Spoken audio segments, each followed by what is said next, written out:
Hello and welcome to Louise Singleton Creations. In today's video I will be showing you two projects in which I cast flowers in epoxy resin. And the reason you will be seeing two projects is because the first one went wrong. But I've kept it in there for you because I believe it's something that you will be able to learn from just like I did. So if you would like to see me use Let's Resin's deep pour epoxy resin with dried flowers, stay tuned and enjoy the video.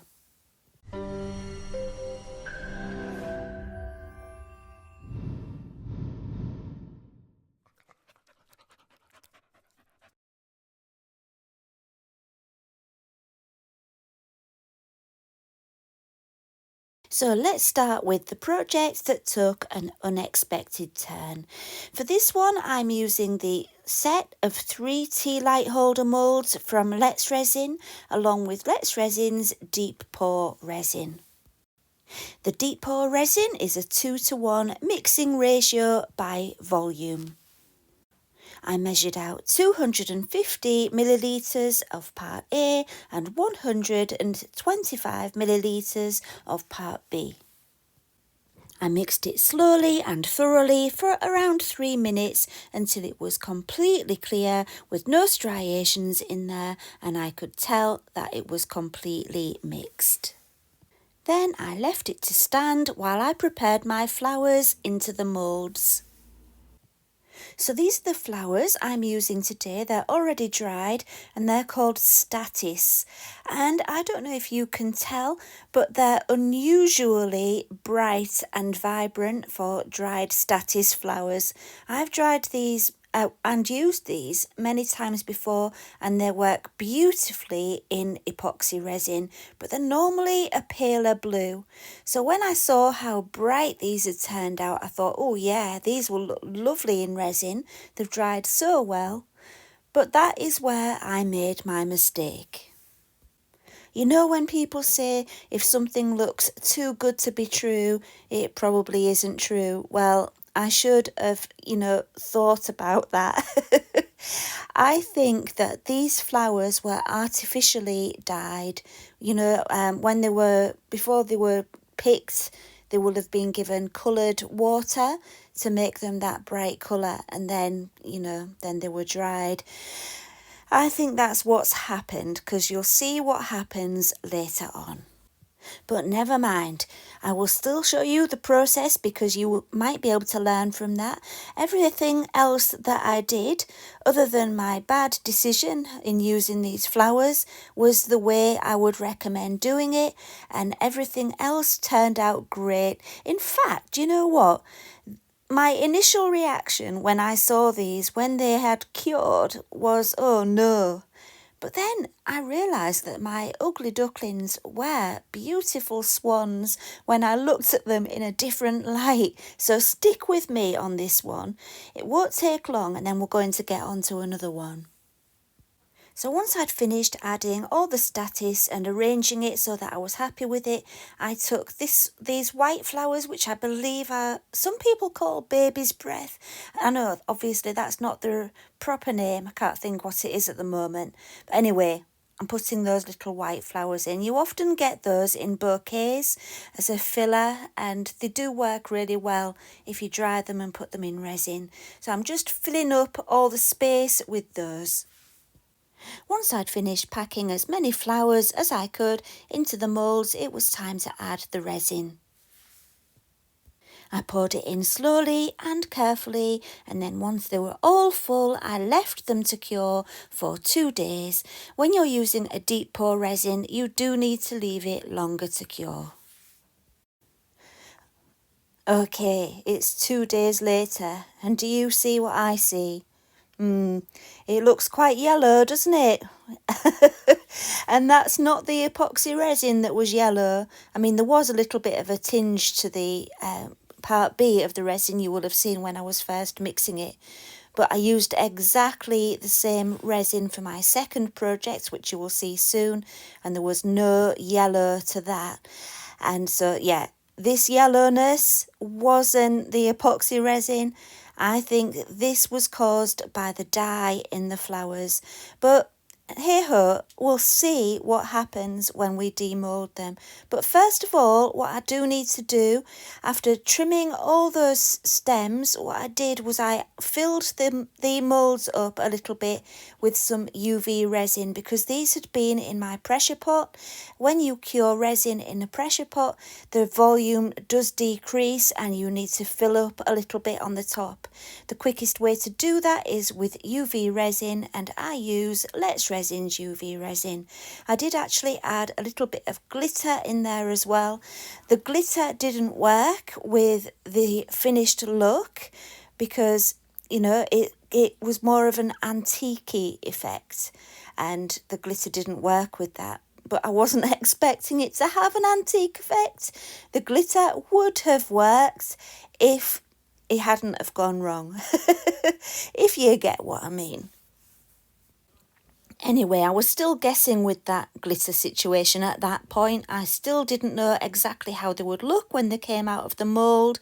Let's have a look. I've got some soapy warm water here, and I'm just pulling the moulds away from the epoxy resin at the edges and letting the water flow into the mould. And as you can see when it's released from the epoxy, and then it just pops out. And here you can see that in this light it all looks quite dark and, yeah, quite hard to see the flowers. However, when I looked at them under a different light, it was much better, and I'm going to show you that in a moment. But first of all, let me just tell you what my husband said. It's typical. You know, whenever I make anything that I don't like, that'll be the thing that he likes. And the things that I love, he's not all that bothered about. We're kind of opposite like that. Anyway, he saw these, and he said they looked like 1970s tea light holders. They've got that colour that you would see a lot in the 70s. So, yeah, I get what he's saying. They've kind of got an antique look as well, haven't they, with that yellowness. But anyway, let's look at them in a different light. So funnily enough, I don't know whether it made any difference, but when I filmed this, what you're seeing now, it was about a week later. Don't ask me, I don't know if leaving it has just made it better or if it was just the lighting, but this looks a lot better, doesn't it? I was really surprised when I took them and started filming them and thought, hang on a minute, these aren't as bad as I thought they were. I mean, my turntable does have its light on, so there's a light shining through it so we can see better. But okay, let's just have a quick look at it without the light on. So this is without the light on the turntable, and still they don't look anything like as bad as they did when I first demoulded them. I don't know. I'm baffled. But anyway, what I wanted you to learn from this part of the video was to avoid using artificially coloured flowers when you're putting them in resin.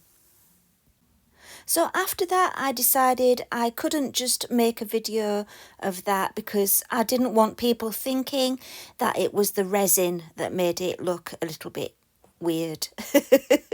So I'm using exactly the same resin again with flowers that I picked from my garden, and these are sweet peas. I thought, right, I've always wanted to know what they will dry like and never quite got around to trying it. So I dried my sweet peas, which I grew in my garden, and I used Wise Dry silica sand for this. They didn't dry brilliantly. They're very fragile flowers, and they did change colour a little bit in the resin as well. So I'm not sure if I would recommend drying and casting sweet peas in resin, but it still turned out nicely, and you'll see that soon. So here I'm just arranging them all into this mould, which is also from Let's Resin. I will leave a link and discount code in the video description. This mould's great because it comes with the supports, and so it doesn't distort. It was in a set of 3 different sized cuboids. So I've fast forwarded and cut out most of my faffing. I do faff around with things quite a lot. But anyway, once I'd got them to the size and position where I liked them, I realised that I needed to attach them to the side of the mould. Otherwise, when I poured in the resin, there would be some flowers that looked like they were levitating. I wanted them to look like they were growing out the bottom.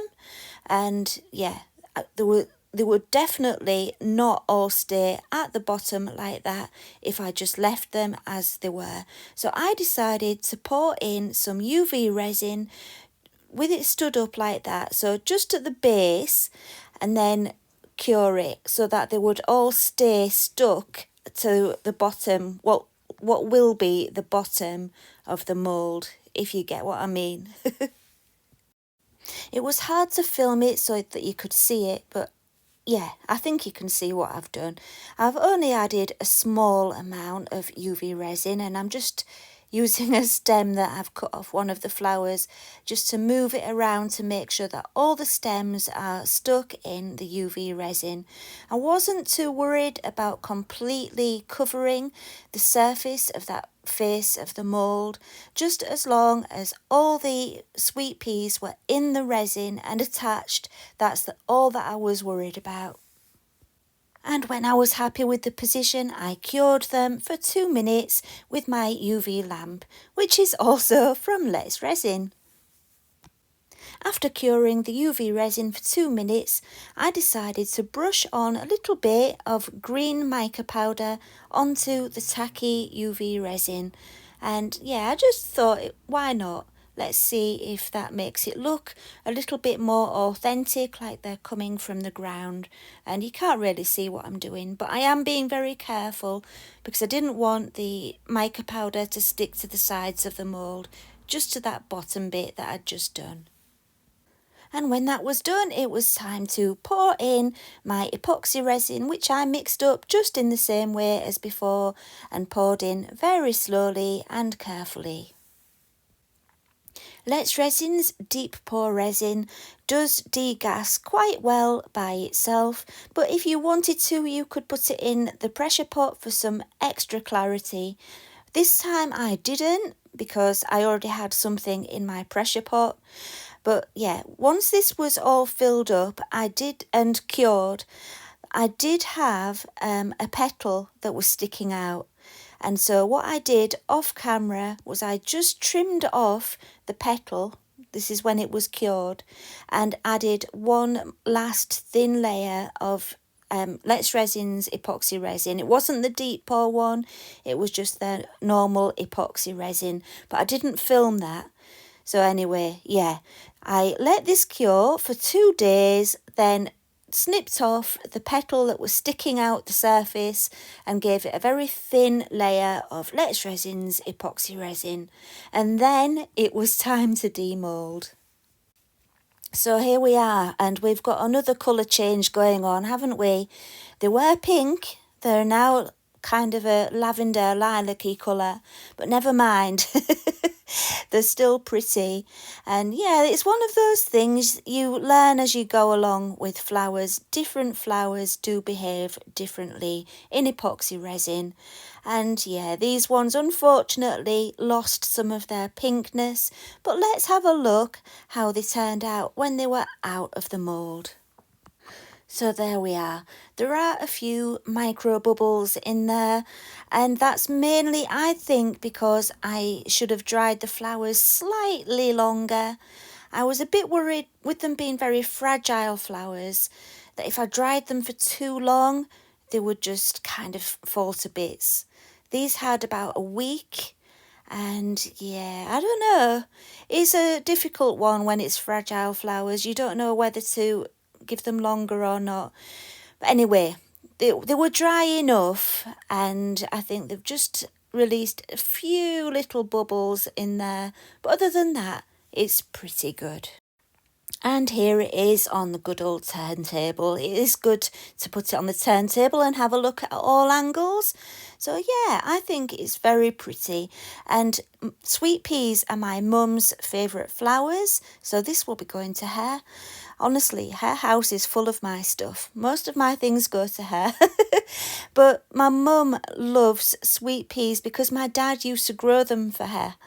And since my dad died, my mum's tried to grow them herself, but never had much success. So now that my dad's not growing them for her, I grow them, and they do grow really well in my garden for some reason. I must have green fingers, and so every now and again I go around with a bunch of sweet peas, and that makes her day.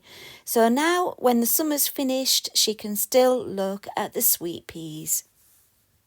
So it was quite an eventful video this week, but I hope it's been useful to you and I hope you enjoyed it. If you did, please do give it a thumbs up and subscribe if you would like to. Check out all the links and discount codes in the video description too, and I will see you again next time. Thank you for watching and bye for now.